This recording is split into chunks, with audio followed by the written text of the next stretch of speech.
Hello বন্ধুরা, আবার চলে এসেছি নিরামিষ বাঁধাকপির তরকারি নিয়ে। প্রথমেই বাঁধাকপিটা এখানে গরম জল দিয়ে ভাপ দিয়ে রেখে দেওয়া রয়েছে। তারপরে এখানে টমেটো বাটা, আদা বাটা, কাঁচা লঙ্কা আর আলুগুলো কেটে রাখা হয়েছে। এবার কড়াইতে তেল দিয়ে আলুগুলো ভেজে নিলাম। ভেজে তুলে রাখার পর সেই তেলের মধ্যে গোটা জিরে, তেজপাতা আর শুকনো লঙ্কা ফোড়ন দিয়ে নিলাম। ফোড়নটা দেওয়ার পর তারপরে কেটে রাখা কাঁচা লঙ্কাগুলো এর ভিতরে দিয়ে দিলাম। দেওয়ার পর একটু নেড়ে চেড়ে আদা বাটাটাও দিয়ে দিলাম, সেটাও একটু নেড়ে নিলাম। তারপরে টমেটো বাটাটাও এখানে দিয়ে দিলাম। এবার দেওয়ার পর স্বাদ মতো নুন, জিরের গুঁড়ো, ধনের গুঁড়ো, লঙ্কার গুঁড়ো আর হলুদ গুঁড়ো দিয়ে একটু ভালো করে নেড়ে চেড়ে নিলাম।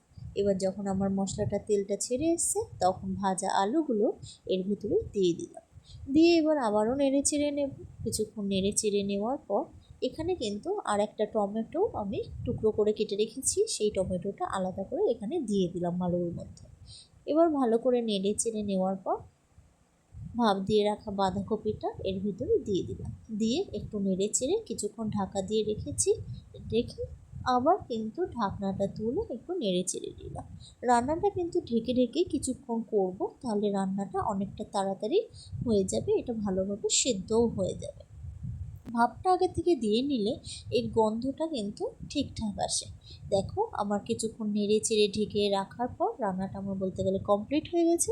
তারপরে গরম মশলার গুঁড়ো দিয়ে এবার আমি এটাকে রেডি করে নিলাম। তাহলে কেমন, তাহলে আর দেরি কিসে, চটপট সাবস্ক্রাইব করে ফেলো। আর সকলকে থ্যাংক ইউ।